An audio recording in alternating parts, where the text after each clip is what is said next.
When you look at the history of financial markets, there are moments that don't feel explosive at first glance, but they fundamentally change the landscape beneath your feet. They don't arrive with fireworks or massive price spikes. Instead, they arrive quietly, through a regulatory announcement, a policy shift, or a structural change that allows an entire new wave of capital to flow where it couldn't flow before.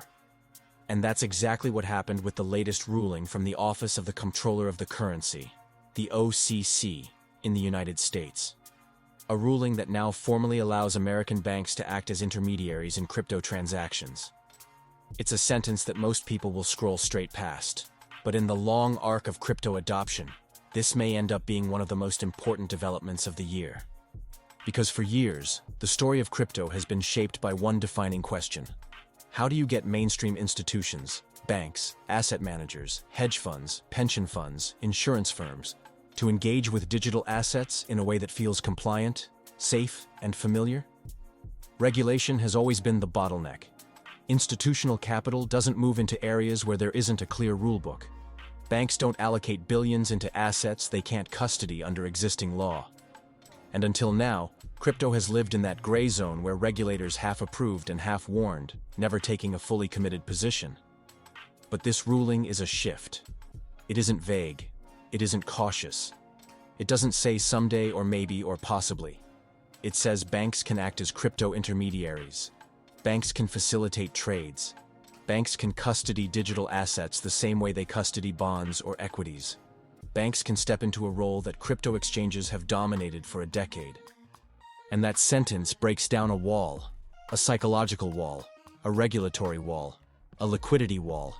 Because when banks gain the green light to handle crypto, the system gains something it has never had before. Structural legitimacy. A framework that tells every institutional player, from corporate treasurers to pension fund boards to traditional asset allocators, that engagement with crypto is no longer a frontier activity. It's a regulated, supervised, traditional financial service. And the implications of that aren't about today's price. They're about the next 12 months, the next cycle, the next shift in how capital is allocated globally. Analysts reacted to the ruling with a mix of excitement and caution. Some are calling this a gateway moment, the point where the United States banking system finally moves beyond commentary and into actual infrastructure for digital assets. A senior strategist at one macro research firm said that if banks begin rolling out crypto services in 2026, liquidity conditions around Bitcoin and Ethereum may look completely different from what we've seen in the last decade. He wasn't talking about volatility. He wasn't talking about hype. He was talking about volume. Deep, institutional scale volume. The kind of volume that reshapes markets. Other analysts, particularly those on the more conservative side of finance, noted that while the ruling is significant, banks won't rush into crypto overnight. They'll move slowly, cautiously, with selected partners, pilot programs, controlled environments, and limited product ranges. They'll begin with custody services and transaction settlement. Only later will they expand into brokerage or investment products. But even these cautious voices agree on one thing: the path is now open. And once the door is open in regulated finance, it rarely closes again.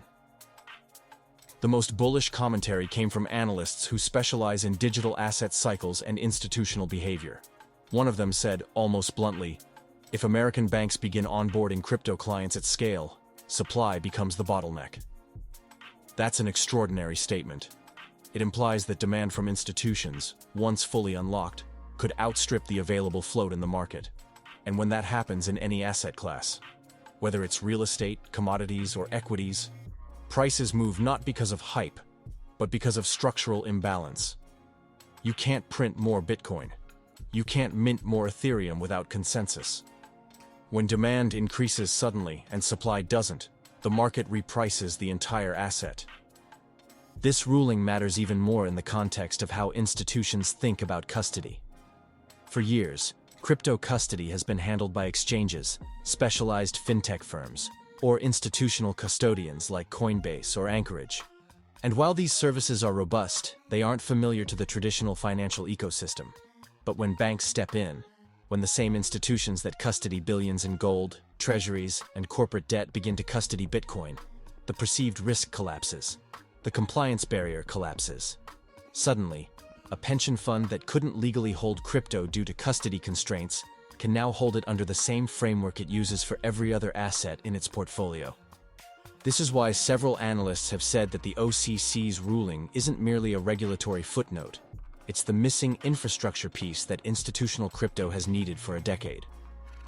One market strategist said that this ruling effectively institutionalizes the on-ramp, meaning that institutions no longer need to step outside their comfort zone to gain exposure.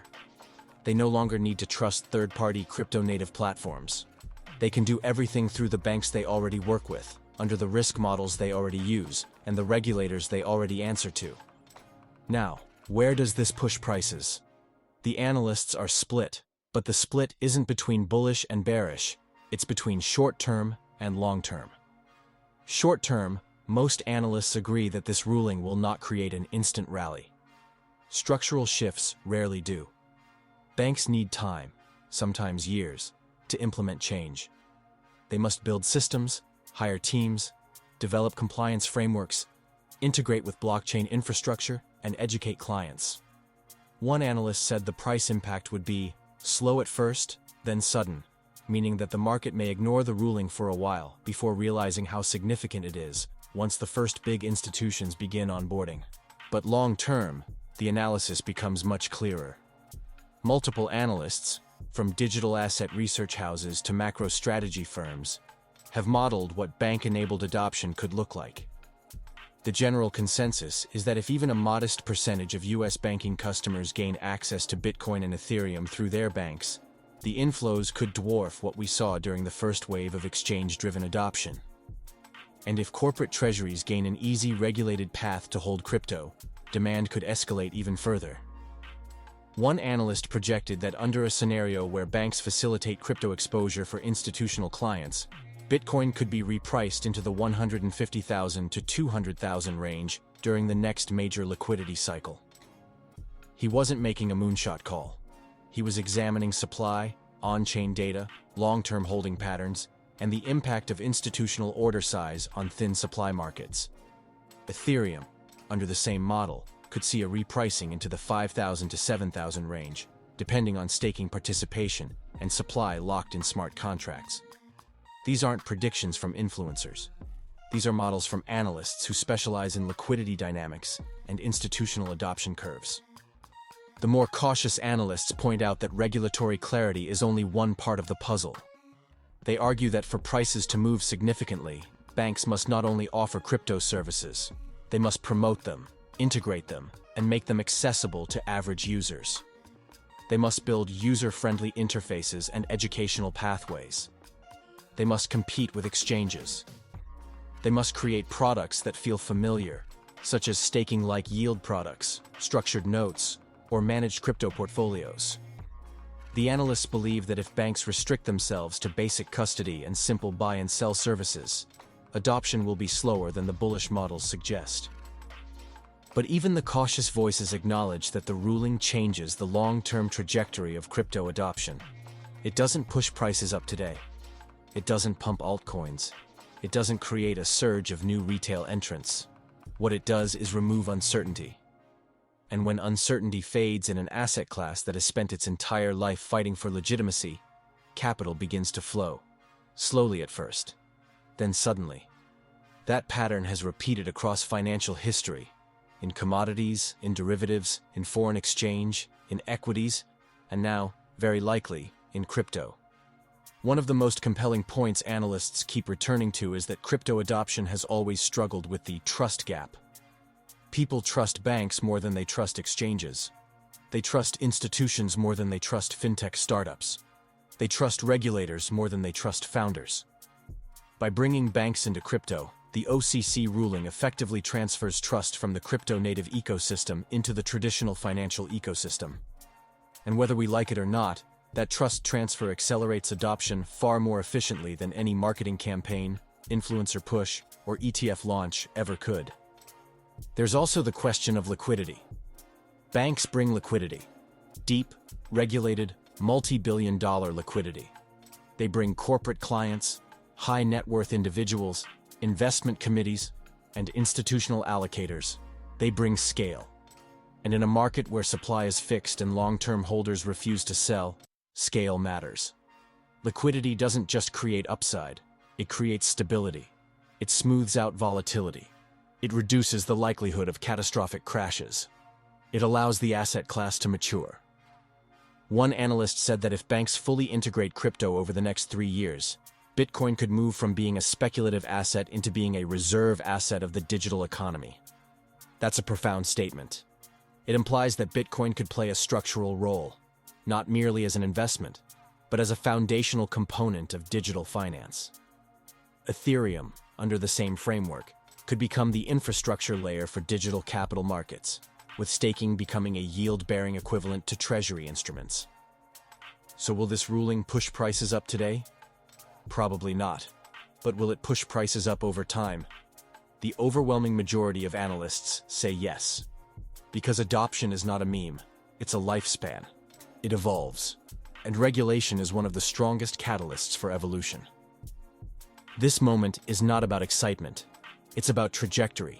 It's about path. It's about direction. Banks becoming crypto intermediaries is not a headline that creates applause. It's a headline that creates inevitability.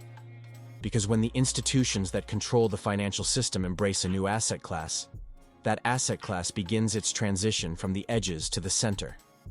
And that is the story worth telling. Thank you again for your support and listening to us today. And as always, we will see you at the top.